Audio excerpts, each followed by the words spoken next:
आंबेडकर सेवा संगठन ढेंकानाल सभापति श्रीजुक्त प्रद्युम्न कुमार नायक तत्वावधान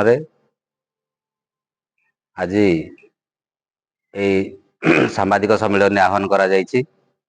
मु संपादक श्री चित्रेश्वर नायक एडवोकेट ढेंकानाल। आमे विशेष भाव में जो सांबादिक सम्मेलन आज आयोजन करिछे आमर मूल विषय वस्तु रही जे रासोल हिंदोल निर्वाचन मंडली सबुठु विशाल पंचायत जहाँकि 10,000 ऊर्ध्व लोक ये बसवास करुँच से 2014 मसीहारू ताको एनएसी डिक्लेरेशन करने सब प्रकार बंदोबस्त होता आज पर्यंत ताको कार्यकारी करा जाई पारि नाही। हिंदोल निर्वाचन मंडली एक संरक्षित आसन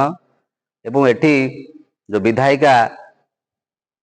अंजलि बेहेरा एवं विधायिका सीमाराणी नायक ये दुई जन नेतृत्व नेउथिला बेले हिंदोलर कौन सामाजिक राजनैतिक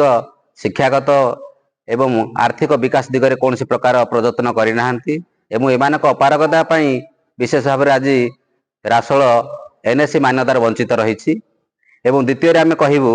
जे हिंदोल निर्वाचन मंडली रे अनेक गुड़िए कल कारखाना गढ़ी उठुला बेले ये स्थानीय युव युवती मानक निजुक्ति मिलूना से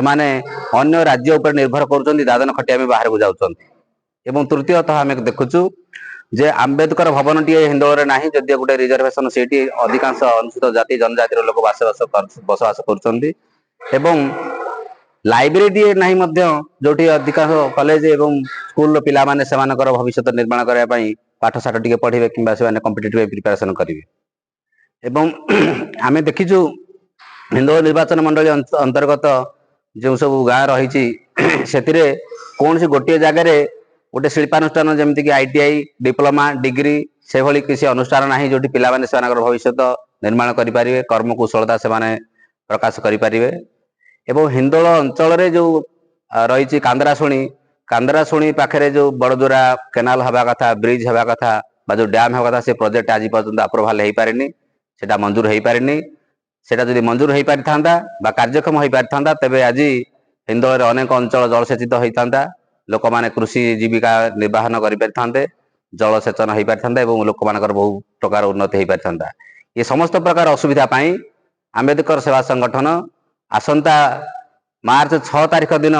हिंदोल को संपूर्ण बंद डाकरा देछि एवं आमे संगठन समस्त कार्यकर्ता मिसी हिंदोल को बंद करूँ जदि प्रशासन एति प्रति ध्यान न दियंती राज्य प्रशासन जदि एति प्रति ध्यान न दियंती एवं आमर ये दाबी गुड़िक पूरण न करती आसंता 6 तारिख दिन आमे हिंदोल को बंद करूँ।